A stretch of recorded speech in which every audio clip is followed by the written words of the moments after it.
Welcome back to Recapped. Today we are going to recap a 2014 thriller drama movie titled Flowers in the Attic. After the sudden death of their father, 4 children face cruel treatment from their ruthless grandmother. But before we begin, please consider subscribing to this channel. Now without wasting any further time, let's begin, shall we? In 1957, Christopher and Corinne Dollanganger's children, 14-year-old Chris, 12-year-old Kathy, and 5-year-old twins Carrie and Corey, live happily with their parents in Pennsylvania. When Christopher is killed in a car accident, the family is devastated and deeply in debt. 4 months later, Corinne announces that they will be moving to Virginia to live with her wealthy parents. She explains that she was estranged from her parents and as a result changed her surname. Olivia, Corinne's grim, claustrophobic, and cold-hearted mother, takes the children to a small room in the attic on the same night they arrive at Foxworth Hall. The kids are given a list of rules the next day, and Olivia tells them to stay in the attic at all times.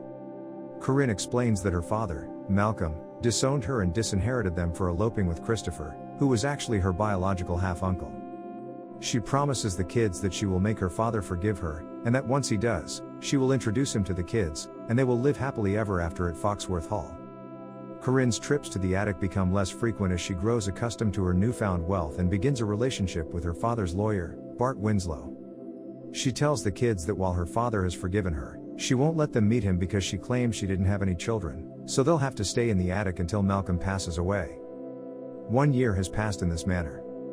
The twins' growth has been severely stunted due to a lack of fresh air and sunlight, while Kathy and Chris are approaching puberty. While Kathy is trying on her first bra, Chris inadvertently walks in on her.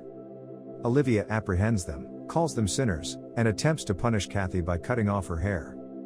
Chris intervenes, but she threatens to starve them for a week unless Kathy's hair is cut herself. Kathy and Chris refuse to give up their remaining food and instead feed the twins with water. Olivia appears to relent and leaves them a basket of food, but Kathy wakes up the next morning with tar in her hair. Chris tells her that he finds her beautiful but knows it's wrong to think of her that way as he cuts her hair. Corinne hasn't visited in months after another year. Kathy and Chris believe their mother has abandoned them and start making plans to flee. When Corinne returns, she happily announces that she and Bart have married and that her absence was due to her honeymoon in Europe. She is disappointed that the children are not more enthusiastic.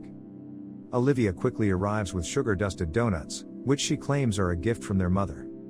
After Chris demands to be called by his name rather than boy, Olivia beats him with a belt. Kathy attends to his wounds and expresses her concern about losing him.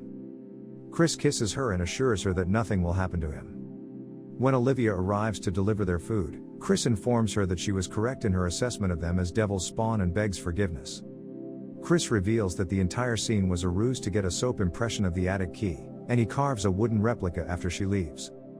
Now that they can leave the attic, Kathy and Chris begin stealing money from their mother's room in order to fund a train escape. Kathy finds Bart asleep and kisses him during a night raid.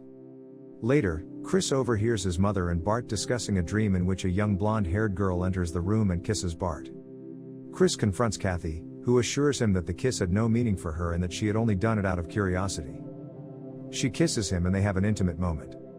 Kathy informs Olivia and Corinne that Corey is sick and demands that her mother take him to the hospital, threatening her mother with retaliation if she does not. Corinne informs them the next day that Corey died of pneumonia and had already been buried. Kathy and Chris, devastated by Corey's death and fearful for their lives, decide to flee with all of their money and as much jewelry as they can. They discover Corinne and Bart have left Foxworth Hall while searching for valuables. Chris overhears a conversation between the butler and a maid during which he learns that their grandfather passed away 7 months ago. Corey's pet mouse died after eating a piece of powdered donut, and Kathy reveals that the poison was in their food. When Olivia arrives to take their key, Chris holds her back long enough for Kathy and Carrie to flee. Olivia pursues them, but her claustrophobia causes her to panic when Chris closes the door and turns off the lights. Olivia informs them that it was their mother, not her, who poisoned them, but they ignore her and flee on foot through the window. They run into the butler during their escape, who recognizes them as Corinne's children. He tells them to run while he cuts the electric fence for them, terrified. Chris assures her that their ordeal is finally over as they board a train to Florida. Kathy swears to avenge their mother. And this is where the movie comes to an end. I hope you enjoyed it, as always until next time.